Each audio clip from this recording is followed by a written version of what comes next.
아줌마, 과거 좀 있었나 본데? 그 손놀림이 보통이 아니야. 참을성도 대단하고 시장을 괴롭히던 조폭 두목 마동철이 수진의 바로 코앞까지 다가왔습니다. 그리고는 손을 들어 그녀의 뺨을 가볍게 툭툭 건드렸죠. 그 순간 주변 공기가 싸늘하게 얼어붙는 것 같았습니다. 수진의 눈에서 무언가 번뜩였지만 그녀는 여전히 미동도 하지 않았습니다. 근데 아줌마, 그거 문신이지? 목덜미에 살짝 보이는 거 말이야. 남자의 말에 수진의 얼굴이 순간 차갑게 굳어졌습니다. 그가 손을 뻗어 수진의 목덜미를 더듬으려 하자 그녀는 반사적으로 손을 번쩍 들어 그의 팔을 낚아챘습니다. 그 움직임은 눈 깜짝할 새에 일어나 조폭 두목인 마동철조차 깜짝 놀랐습니다. 이 아주머니에겐 대체 무슨 사연이 있는 걸까요? 그 전에 잠시 시청 전에 구독과 좋아요 한번 꾹 눌러주시면 당신의 하루에 따뜻한 기적이 찾아올 거예요.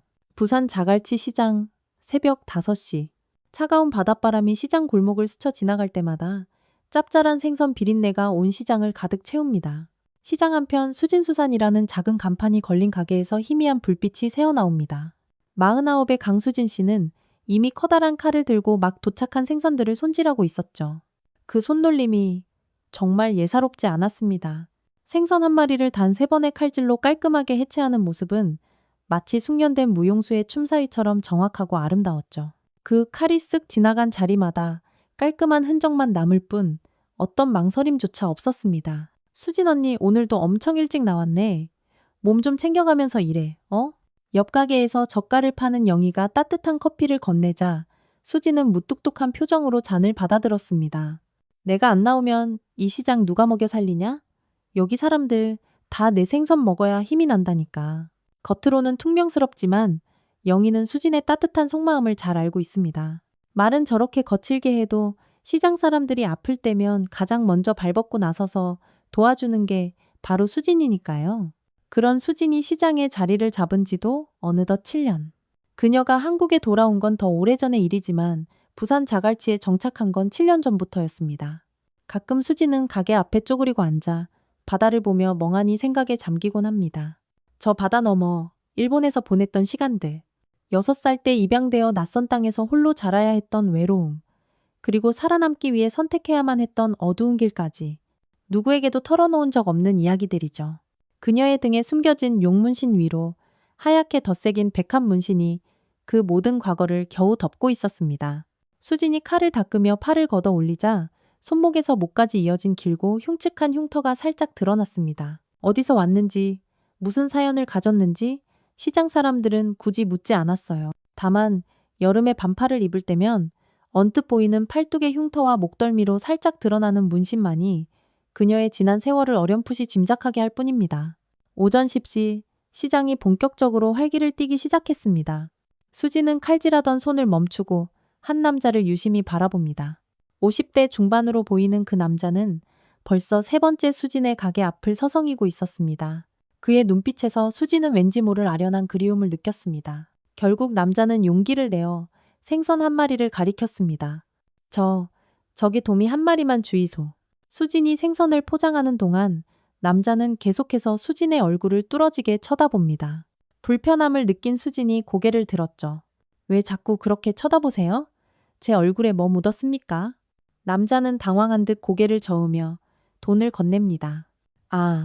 아닙니다. 그냥 어디서 많이 뵌 얼굴 같아서요. 수지는 별 생각 없이 거스름 돈을 건네고 다음 손님을 맞이했습니다. 하지만 그 남자가 시장을 떠나는 뒷모습을 보며 왠지 모를 나치금을 느꼈습니다. 그 걸음걸이 어깨를 살짝 기울이는 습관까지 어디선가 분명 본 듯한 느낌에 가슴 한구석이 먹먹해졌습니다. 손님들이 모두 빠져나간 오후. 수지는 가게 뒤편 작은 서랍에서 빛바랜 흑백 사진 한 장을 꺼냈습니다. 6살 수진과 13살 오빠가 환하게 웃으며 찍은 사진.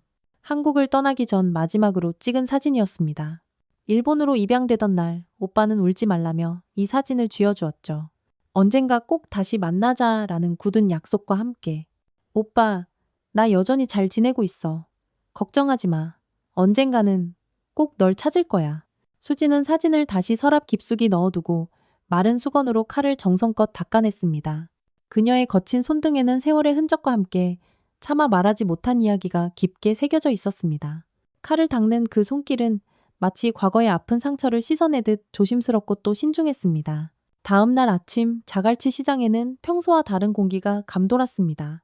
상인들의 얼굴에는 불안감이 역력했고 평소 같으면 시끌벅적할 시장 분위기도 어쩐지 무겁게 가라앉아 있었죠. 수진이 생선을 진열하며 옆 과일 가게 주인 정숙에게 물었습니다. 정숙 씨, 오늘 다들 왜 이렇게 얼굴이 어두워? 무슨 일 있었어? 정숙은 주위를 휙휙 살피더니 목소리를 낮추었습니다. 언니, 못 들었어? 요즘 흑룡파라는 놈들이 이 근처를 장악하려고 난리래. 어제 저녁엔 해물탕 집에서 보호비 내라고 행패 부리고 갔다더라고. 수지는 무심한 듯 생선을 계속 진열했지만 그녀의 눈빛은 순간 날카로워졌습니다. 진열을 마치고 가게 안으로 들어가려는 순간 갑자기 시장 입구 쪽에서 큰 소란이 일어났어요. 검은 가죽 점퍼를 입은 남자 대여섯 명이 시장 안으로 성큼성큼 들어오고 있었습니다. 가운데 선 남자는 30대 중반으로 보이는 날카로운 눈매의 소유자였죠.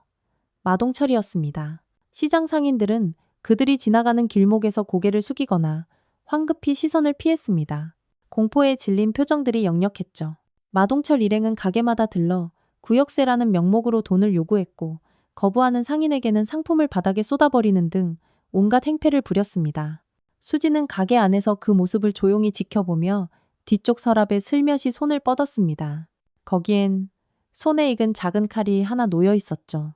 마침내 마동철 일행이 수진의 가게 앞에 도착했습니다. 마동철은 커다란 생선 위에 손을 척 올려놓고 비웃듯 수진을 바라보았습니다. 여기가 그 유명한 수진수산인가? 우리 신사답게 거래합시다. 한 달에 30만 원, 뭐 이 정도는 껌값이잖아요? 수진은 생선을 손질하던 칼을 도마 위에 내려놓고 천천히 고개를 들었습니다. 그녀의 눈에서는 평소와는 다른 차가운 빛이 뿜어져 나왔죠. 수진의 손은 칼자루를 쥐었다 놓았다 반복하고 있었습니다. 마치 아주 오래된 습관처럼 무의식적으로. 마동철이 수진 앞으로 바짝 다가왔습니다. 그는 수진의 표정에서 보통 상인들과는 다른 무언가를 느꼈는지 잠시 주저하는 모습을 보였습니다. 하지만 곧 자신의 부하들을 의식한 듯 더욱 거만한 태도를 취했죠. 아주머니, 말을 좀 가려서 하시는 게 좋을 텐데? 여기 다른 분들은 다 알아서 기는데 왜 아주머니만 유독 뻣뻣하게 구시나? 수지는 자리에서 일어나 마동철과 똑바로 마주 섰습니다. 그녀의 손에는 물병이 하나 들려 있었죠. 둘 사이에 흐르는 팽팽한 긴장감이 시장 공기를 날카롭게 갈랐습니다. 수진의 눈빛은 마치 깨진 유리 조각처럼 차갑고 날카로웠습니다. 자갈치에선 생선보다 냄새나는 인간은 안 받는다. 어서 꺼지시지. 말을 마친 수진은 주저없이 마동철을 향해 물병을 던졌습니다. 물병은 마동철의 가슴팍을 정확히 맞추고 바닥으로 툭 떨어졌습니다. 시장은 순간 찬물을 끼얹은 듯 조용해졌어요. 마동철의 부하들이 수진을 향해 달려들려는 순간 마동철이 손을 들어 그들을 제지했습니다. 재밌네, 이 아줌마. 우리가 어떤 사람들인지 아직 감이 안 오시나 본데. 뭐, 곧 알게 될 겁니다. 마동철의 입가에 불쾌한 미소가 번졌습니다. 그들이 돌아서서 시장을 빠져나가자 그제서야 상인들은 안도의 한숨을 내쉬었죠. 정육점 주인 최민준이 수진에게 다가왔습니다. 그의 눈에는 복잡한 감정이 서려 있었습니다. 그는 수진의 반응을 유심히 관찰하는 듯했죠. 하지만 그날 밤 수진이 가게 문을 닫고 집으로 돌아간 후 누군가 가게의 유리창을 박살냈습니다. 깨진 유리 조각들 사이로 자갈 몇 개가 보였고 바닥에는 조심해라라고 쓰인 쪽지가 던져져 있었습니다. 다음 날 아침 수진은 깨진 유리창 앞에 서서 한참을 말없이 바라보았죠. 그녀의 눈에서는 분노보다는 깊은 결의가 느껴졌습니다.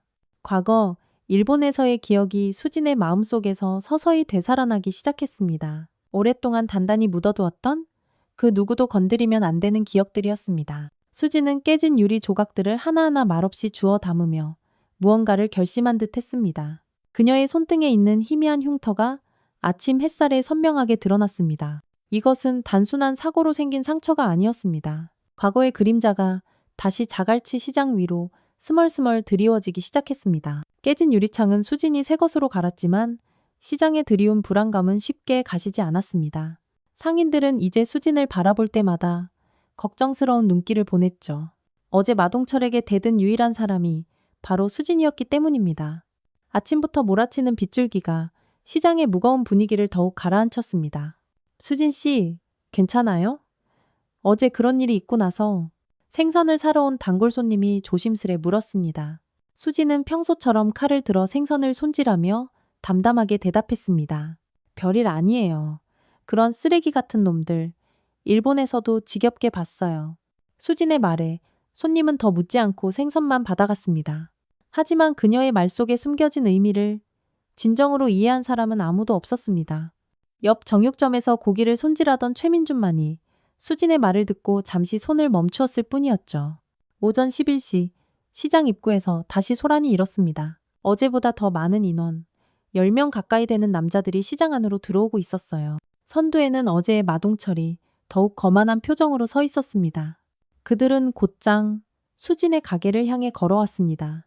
시장 상인들은 무슨 일이 벌어질지 알았다는 듯 모두 조용히 지켜보기만 했습니다. 누구도 나서서 그들을 막을 엄두를 내지 못했죠. 마동철 일행이 수진의 가게 앞에 도착했을 때 수진은 마치 기다렸다는 듯 칼을 내려놓고 몸을 돌렸습니다. 어제 얘기가 다 안 끝났나 보죠? 수진의 목소리는 차분했지만 그 안에는 단단한 결의가 담겨 있었습니다. 마동철은 비웃으며 가게 안으로 들어와 진열된 생선들을 하나씩 바닥에 내동댕이 치기 시작했습니다. 그의 부하들도 신이 나서 따라 행패를 부리기 시작했죠. 수진은 꿈쩍도 하지 않고 그 광경을 지켜보았습니다. 이게 바로 말을 안 들으면 생기는 일이야. 어제 내가 얼마나 친절하게 말했냐고. 마동철이 수진 앞에 바짝 다가왔습니다. 그리고 손을 들어 수진의 뺨을 가볍게 툭툭 쳤죠. 그 순간 주변의 공기가 다시 한번 얼어붙는 것 같았습니다. 수진의 눈에서 무언가가 번뜩였지만 그녀는 여전히 움직이지 않았습니다. 이야, 참을성이 대단하네. 근데 나 좀 궁금한 게 있어. 아주머니 문신 있죠? 목덜미에 조금 보이던데. 마동철의 말에 수진의 얼굴이 순간 굳어졌습니다. 그가 손을 뻗어 수진의 목덜미를 더듬으려 하자 수진은 반사적으로 손을 들어 그의 팔을 낚아챘습니다. 그 움직임은 너무나도 빨라서 마동철조차 깜짝 놀랐습니다. 그쪽 과거 좀 있었지? 그 손놀림? 보통이 아닌 것 같은데. 어디서 배운 솜씨로 나 좀 상대해봐. 여기 다 같이 구경하게. 마동철의 도발에 시장 사람들은 숨을 죽였습니다. 그들이 보기에 수지는 그저 평범한 생선가게 아주머니였지만 마동철은 무언가를 알고 있는 듯 했습니다. 수지는 천천히 마동철의 팔을 놓아주었지만 그녀의 눈빛은 이미 달라져 있었습니다. 마치 녹슬었던 오래된 칼날이 다시 서늘한 빛을 내기 시작한 것처럼. 내가 누군지 알고 싶어요? 수진의 조용한 물음에 마동철은 더욱 흥분했습니다. 그는 자신의 부하들을 향해 고개를 돌려 큰 소리로 웃으며 말했습니다. 야, 이거 완전 대박인데? 이 아줌마, 뭔가 있어? 그 순간 수지는 마동철의 관심이 자신에게서 멀어진 틈을 타 손을 뻗어 무언가를 꺼내려는 듯 했습니다. 하지만 시장 한쪽에서 누군가 다급하게 소리를 질렀습니다. 경찰 온다. 경찰.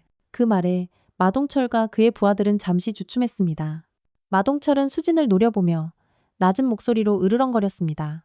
다음에 보자. 아줌마. 오늘은 여기까지. 마동철 일행이 서둘러 시장을 빠져나갔지만 결국 경찰은 오지 않았습니다. 아마도 누군가 험악한 상황을 피하기 위해 거짓말을 한 것 같았습니다.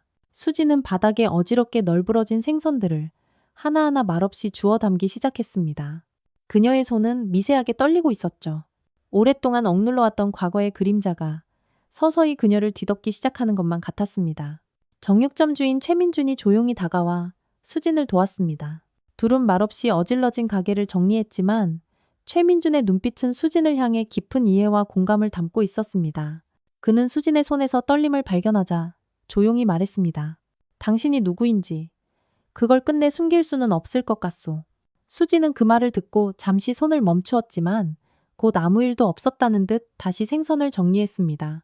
그날 시장은 평소보다 일찍 문을 닫았고 수진은 홀로 남아 가게를 깨끗이 청소했습니다.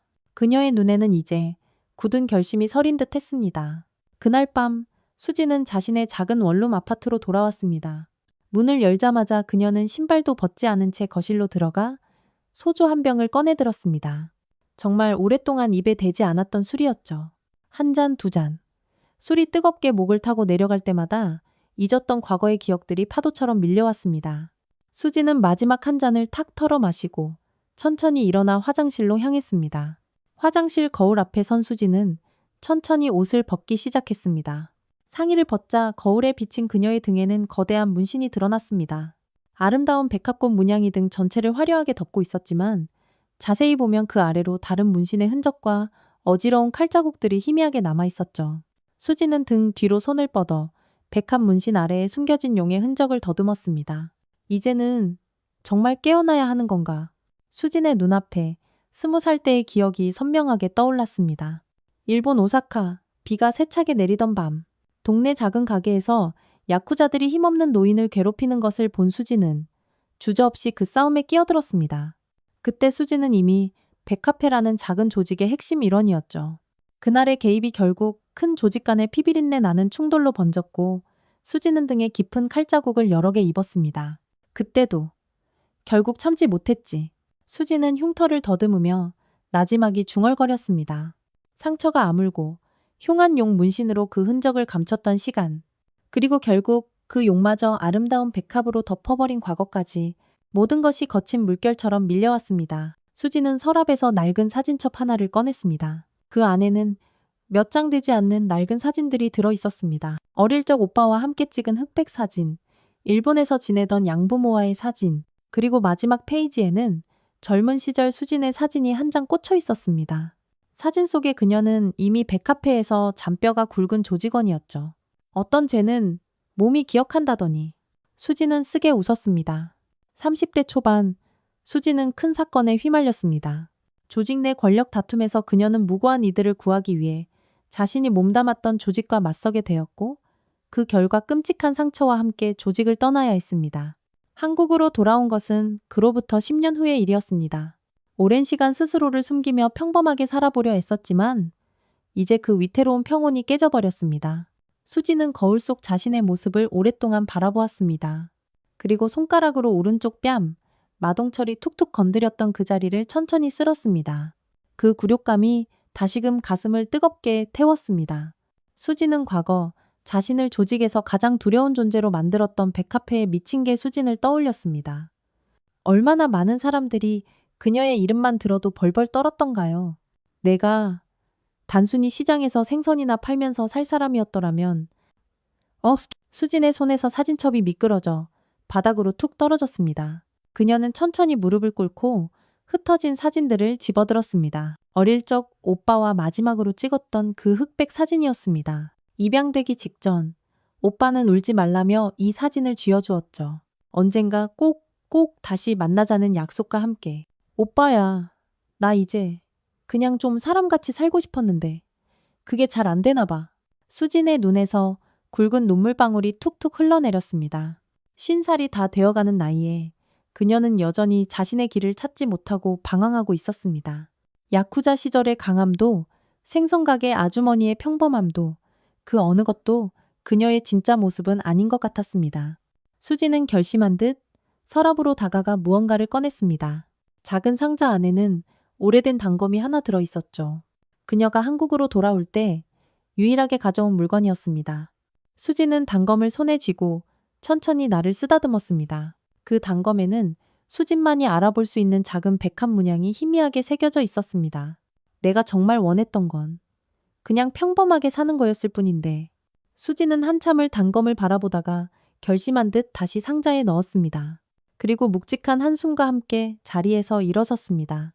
거울에 비친 그녀의 눈빛은 이전과는 완전히 달랐습니다. 생선가게 아주머니 강수진의 눈빛이 아니라 일본 오사카에서 한때 백합의 여제라 불리던 바로 그 서늘한 눈빛이 돌아온 것 같았습니다. 수지는 침대에 누워 어두운 천장을 바라보았습니다. 내일 모든 것이 달라질 것입니다. 그녀는 이제 더 이상 도망치지 않기로 했습니다. 과거를 정면으로 마주하고 자신의 삶을 지키기 위해 싸워야 할 때가 온 것 같았습니다. 이번에는 내 손을 더럽히지 않는 방법으로. 수진의 마지막 중얼거림이 고요한 방 안에 나직이 퍼졌습니다. 다음 날 자갈치 시장은 미묘한 긴장감으로 가득했습니다. 마동철 일당이 다시 나타날지 모른다는 불안감에 상인들은 평소보다 조용히 장사를 시작했죠. 수진도 여느 때와 다름없이 생선을 손질하고 있었지만 그녀의 눈빛은 어딘가 달라져 있었습니다. 어제의 혼란스러움은 온데간데 없이 사라지고 이상하리만치 평온해 보였어요. 정육점 주인 최민주는 수진의 변화를 놓치지 않았습니다. 그는 고기를 자르다 말고 수진의 가게로 슥 걸어왔습니다. 주변에 사람이 없는 틈을 타 최민주는 수진 옆에 바짝 다가섰습니다. 수진 씨, 그 손 다시 써도 괜찮겠소? 그 등 다시 아플 거 알지 않소? 최민준의 의미심장한 말에 수진은 칼질하던 손을 멈추고 천천히 고개를 들었습니다. 그녀의 눈에는 의문이 가득 서려 있었습니다. 무슨 말씀이신지. 최민주는 옅은 미소를 지으며 수진의 손을 바라보았습니다. 나 20년 전 오사카에서 정보사 하사로 근무했었소. 그때 백합의 여제라 불리던 여자가 있었지. 손에 칼만 들면 아무도 당해낼 자가 없었다는. 수진의 표정이 돌처럼 굳어졌습니다. 그녀는 주위를 살피며 낮은 목소리로 대답했습니다. 그 시절 얘기는 이제 그만하시죠. 난 이제 그냥 생선 파는 아줌마일 뿐이에요. 최민주는 담담하게 수진의 어깨에 손을 올렸습니다. 당신이 어제 보여준 반응은 평범한 생선 파는 아줌마의 것이 아니었어. 이 시장은 우리 모두의 터전이오. 내가 도울 수 있는 일이 있다면 언제든 말하시오. 수진은 잠시 생각에 잠겼다가 고개를 끄덕였습니다. 그녀의 눈에서 굳은 결심이 엿보였습니다. 최 선생님, 여기서 얼마나 오래 장사하셨죠? 28년 됐지. 정보사 그만두고 여기 자리 잡은 지도 벌써 그렇게 됐네. 수지는 더욱 낮은 목소리로 말을 이었습니다. 혹시 이 근처에 사는 옛날 군인들이나 퇴직 경찰들, 그런 분들 아직 연락되시나요?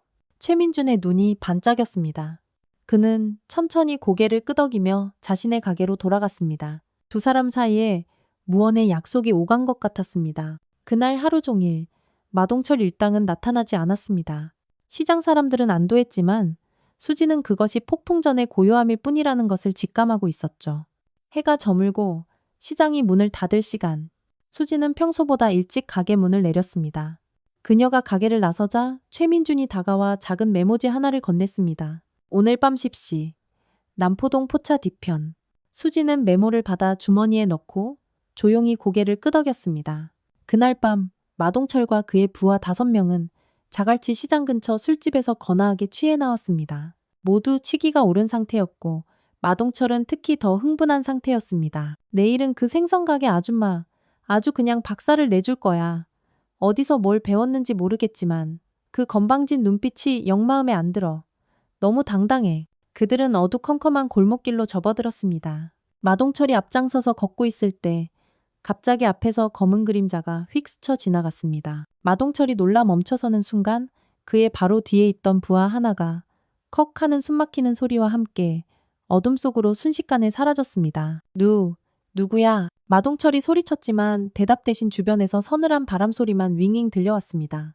골목은 갑자기 죽은 듯이 고요해졌고 마동철 일행은 본능적으로 서로의 등을 맞대고 원형으로 섰습니다. 남은 부하들은 공포에 질린 눈으로 사방을 두리번거렸어요. 순간 위에서 누군가 휙 뛰어내렸습니다. 검은 옷을 입은 사람이 마동철 일행 한가운데로 쿵 내려앉았고 그 충격으로 모두가 균형을 잃고 흩어졌어요. 그리고 5명, 6명, 10명. 점점 더 많은 검은 그림자들이 골목 양쪽에서 스르륵 나타났습니다.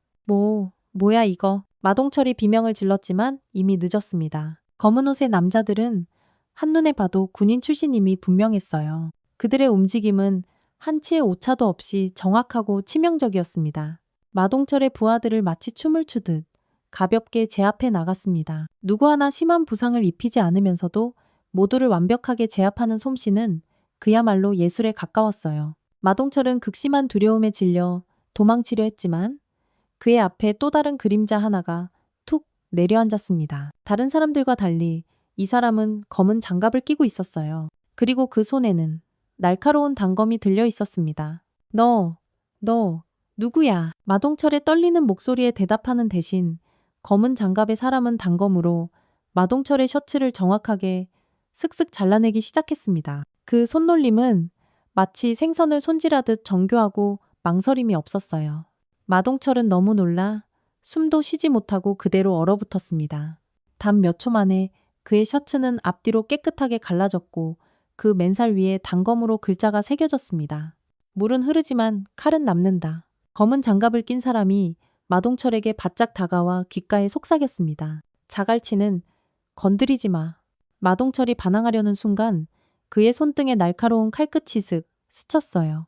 피가 방울방울 맺히기 시작했습니다. 검은 장갑을 낀 사람의 움직임은 다른 이들과는 차원이 달랐습니다. 그 손놀림은 마치 평생을 칼과 함께 살아온 사람의 것 같았어요. 오늘은 경고다. 다음엔 그냥 넘어가지 않아. 그 목소리는 낮고 차가웠지만 분명한 여성의 목소리였습니다. 마동철의 눈이 공포로 커다래졌어요. 그는 그 목소리를 알아들은 것 같았습니다. 모든 일이 끝나고 마동철 일행은 시장 입구에 초라하게 버려졌습니다. 그들의 갈갈이 찢어진 셔츠 뒤에는 똑같은 글귀가 칼로 선명하게 새겨져 있었어요. 물은 흐르지만 칼은 남는다. 다음 날 아침 자갈치 시장은 이상한 소문으로 술렁였습니다. 마동철 일당이 간밤에 정체불명의 집단에게 처참하게 습격당했다는 소식이 삽시간에 퍼졌죠. 수지는 평소와 다름없이 가게에서 생선을 손질하고 있었습니다. 그녀의 손동작은 어제보다 더 날카롭고 정확해 보였어요. 최민준이 수진의 가게에 들러 따뜻한 커피 한 잔을 건넸습니다. 오늘 날씨가 참 좋네요. 수지는 커피를 받으며 옅게 미소 지었습니다. 그녀의 오른손 검지에는 아주 작은 상처가 하나 새로 생겨 있었어요. 어젯밤 마동철의 손등을 스친 그 칼끝에서 흘러내린 핏방울이 묻었던 자리였을까요? 네, 정말 좋은 날이에요. 오늘은 손님이 많을 것 같습니다. 두 사람은 아무 일도 없었다는 듯 각자의 가게로 돌아갔습니다. 하지만 시장 상인들의 눈빛은 어딘가 달라져 있었어요.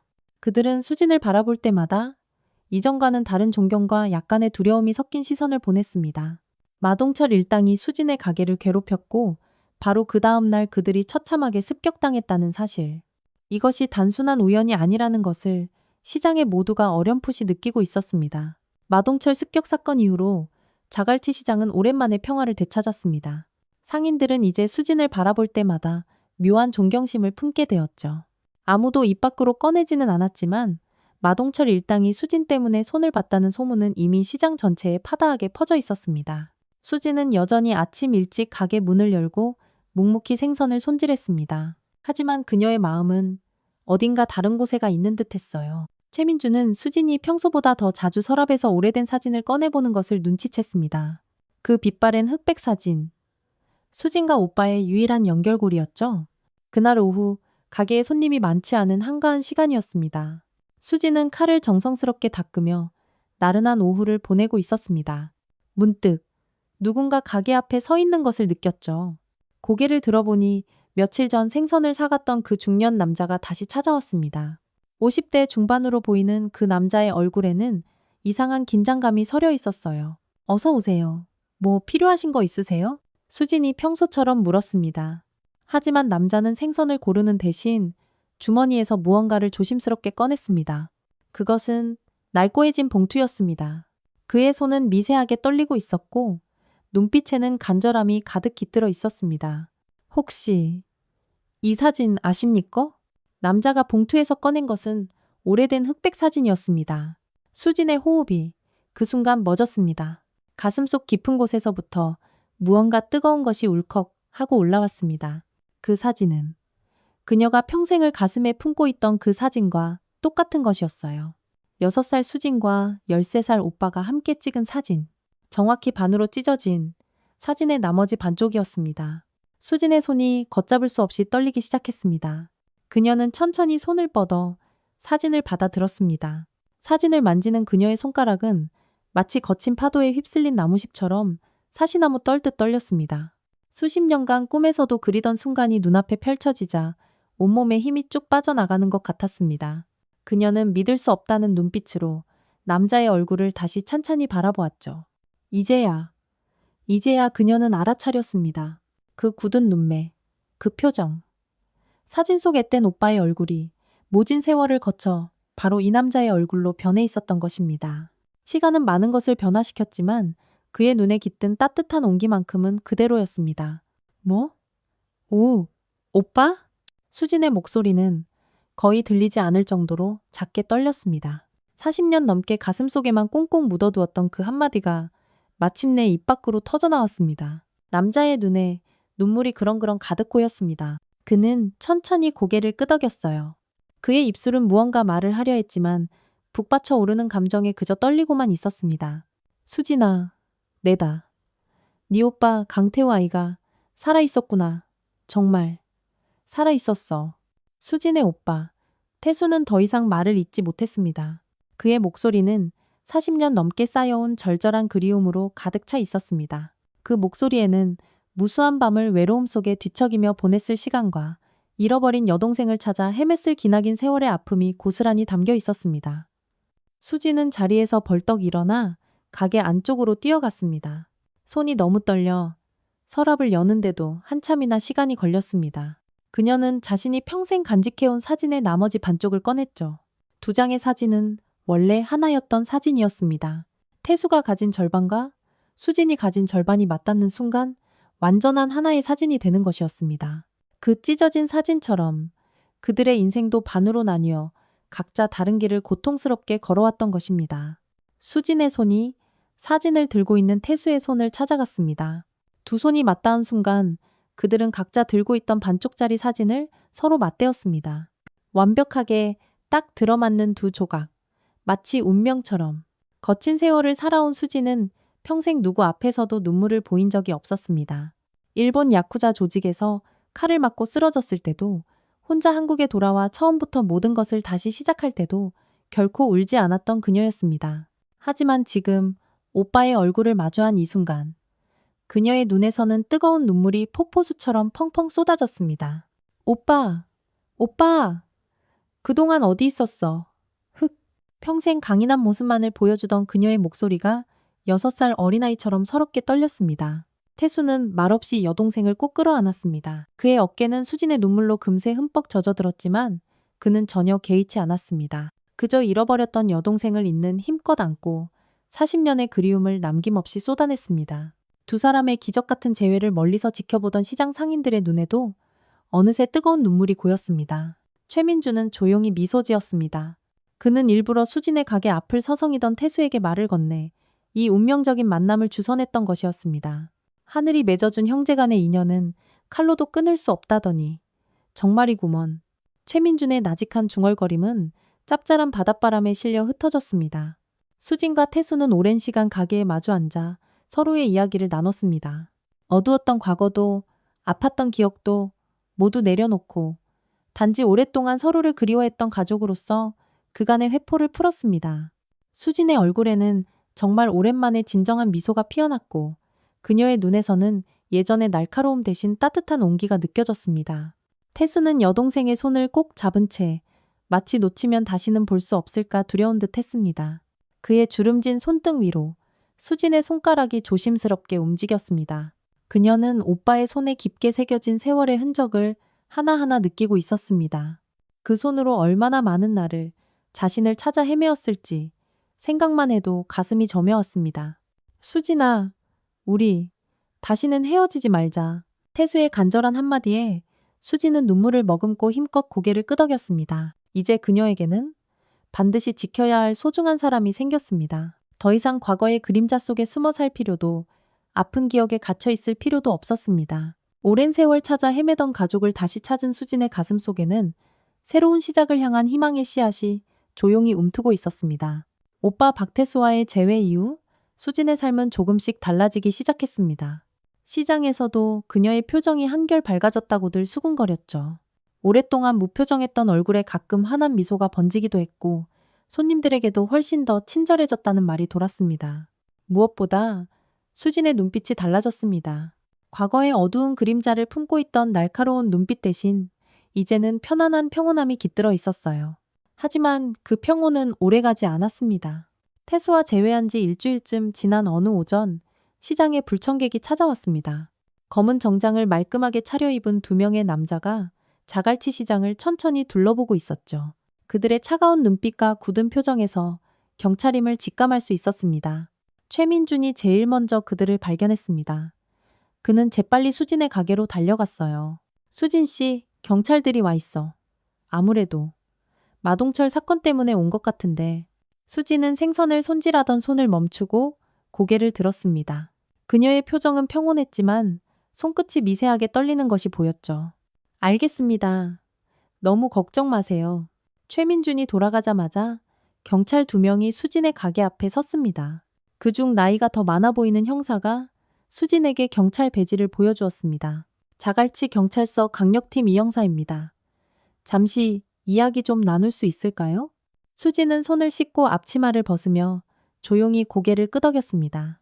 그녀는 경찰들을 가게 안쪽 작은 의자로 안내했습니다. 경찰은 수진에게 마동철 습격 사건에 대해 물었지만 그녀는 아는 바 없다며 담담하게 대답했습니다. 바로 그때 가게 밖에서 웅성거리는 소리가 들렸습니다. 시장 상인들이 하나둘씩 수진의 가게 앞으로 모여들기 시작했던 것입니다. 젓갈 파는 영희, 과일 가게 정숙 씨, 건어물집 할머니, 채소 파는 아저씨. 점점 더 많은 상인들이 약속이라도 한 듯 모여들었습니다. 그들의 얼굴에는 단호함이 깃들어 있었어요. 수진을 바라보는 눈빛에는 굳건한 믿음과 끈끈한 연대감이 가득했습니다. 오랫동안 이웃으로 지내며 수진의 진짜 모습을 알게 된 사람들이었죠. 형사가 상인들에게 그날 밤 수진의 행방을 물었을 때 모두가 마치 짠 것처럼 한 목소리로 대답했습니다.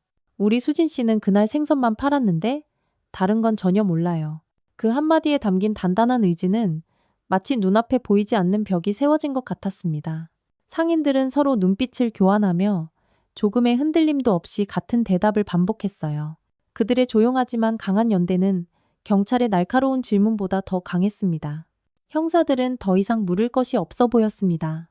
그들은 어쩔 수 없이 수진에게 나중에 다시 오겠다는 말만 남기고 시장을 떠났습니다.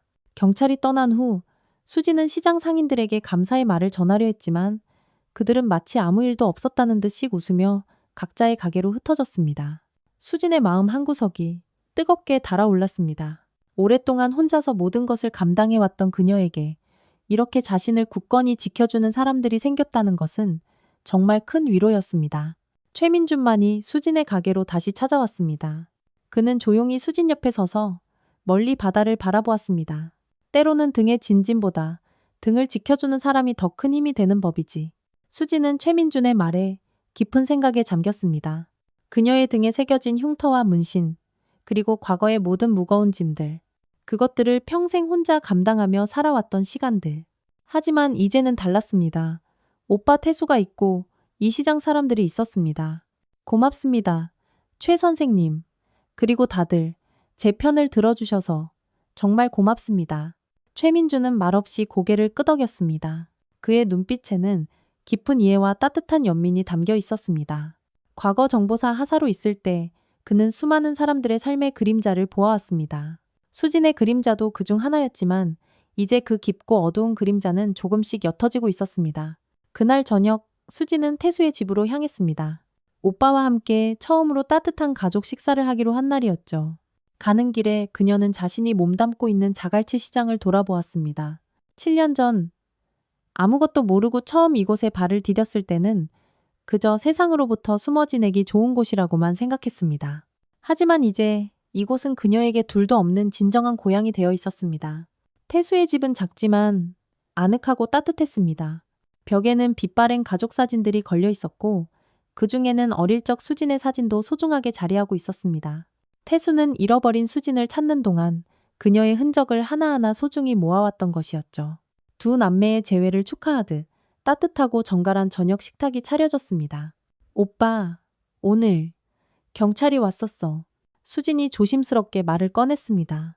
태수는 걱정스러운 눈빛으로 수진을 바라보았지만 그녀는 이내 미소를 지었습니다. 괜찮아. 시장 사람들이 전부 다 나서서 날 도와줬어.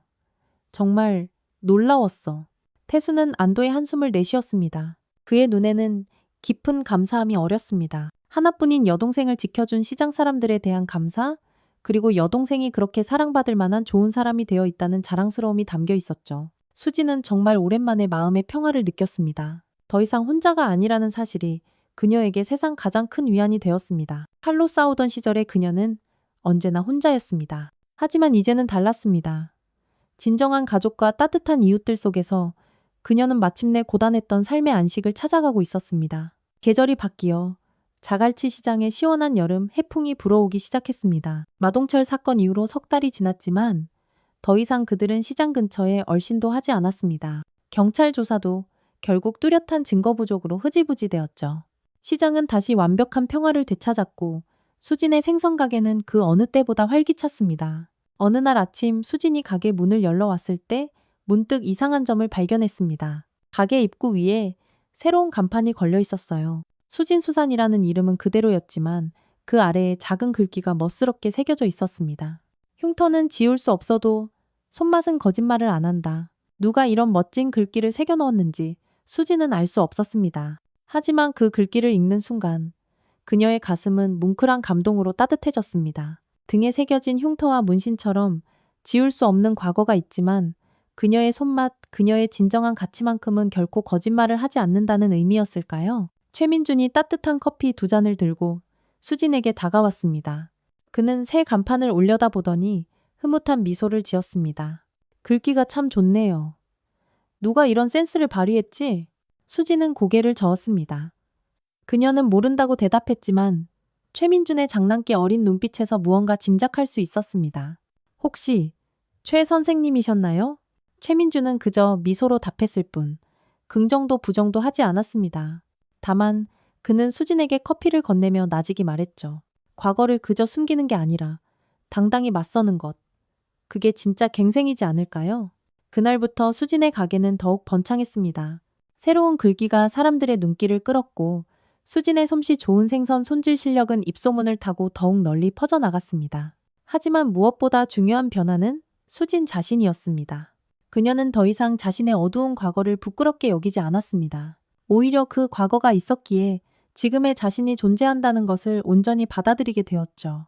가게 안에는 이제 수진과 오빠 태수가 함께 찍은 새로운 사진이 걸려 있었습니다. 빛바랜 흑백 사진은 나란히 놓인 2개의 액자 속에 소중히 보관되었고 그 옆에는 활짝 웃는 2남매의 컬러 사진 한 장이 자리하고 있었습니다. 재회 후 처음으로 함께 찍은 사진이었죠. 수진의 얼굴에는 정말 오랜만에 진정한 행복의 미소가 피어나 있었습니다. 태수는 이제 종종 수진의 가게를 찾아와 일을 돕곤 했습니다. 그는 공무원에서 은퇴한 후 여동생을 찾는 일에 모든 시간을 쏟았던 만큼 이제는 여동생과 함께하는 모든 시간을 소중히 여겼죠. 2남매는 함께 시간을 보내며 서로가 놓쳐버렸던 기나긴 시간들을 하나씩 되찾아가고 있었습니다. 어느 토요일 오후 가게가 특히 분주했습니다. 수진은 영희, 정숙, 그리고 최민준과 함께 웃으며 이야기를 나누고 있었습니다. 평소 무뚝뚝하고 말수가 적었던 수진이 이렇게 사람들과 스스럼 없이 어울리는 모습은 조금 낯설었지만 참 보기 좋았습니다. 수진 언니, 요즘 표정이 완전히 달라졌어. 웃는 모습이 진짜 예쁘네. 영희의 말에 수진은 쑥스러운 듯 환하게 웃었습니다. 그녀의 눈가에 잔잔한 주름이 생겼지만 그 주름은 모진 세월의 흔적이 아닌 행복한 웃음의 흔적이었습니다. 시장에 하루가 저물어갈 무렵 수진은 가게 앞에 서서 붉은 석양이 물든 바다를 가만히 바라보았습니다. 태수가 어느새 옆에 와서 함께 서 있었죠. 2남매는 말없이 바다를 바라보았습니다. 때로는 100마디 말보다 깊은 침묵이 더 많은 것을 말해주기도 합니다. 오빠, 내가 야쿠자였던 시절 많은 사람들을 다치게 했어. 근데 이상하게도 생선을 손질할 때는 그 과거가 도움이 돼. 칼을 다루는 솜씨가. 태수는 그런 수진의 손을 꼭 잡았습니다. 그의 눈빛에는 어떤 비난도 없이 오직 이해와 사랑만이 가득했습니다. 상처를 가진 사람도 누군가의 따뜻한 손을 잡고 다시 일어설 수 있는 법이야. 내가 그걸 증명하고 있잖아. 수진은 고개를 끄덕였습니다. 그녀는 시장 입구를 바라보았습니다. 저녁 노을에 붉게 물든 자갈치 시장은 그 어느 때보다 평화롭고 아름다웠습니다. 나는 오늘도 생선으로 사람을 살려요. 수진의 작은 중얼거림이 시원한 바닷바람을 타고 흩어졌습니다. 과거에는 칼로 사람을 해쳤지만 이제는 바로 그 칼로 싱싱한 생선을 손질해 사람들에게 건강과 행복을 전하는 일을 하고 있었습니다. 그것이야말로 그녀가 찾은 진정한 갱생이었습니다. 자갈치 시장의 불빛이 하나둘 따뜻하게 켜지기 시작했습니다. 수진과 태수가 손을 맞잡고 집으로 향하는 뒷모습이 시장의 정겨운 불빛 속으로 천천히 스며들었습니다. 한 사람의 조용한 인생 속에는 때로 누구도 모르는 깊고 아픈 이야기가 숨어 있습니다.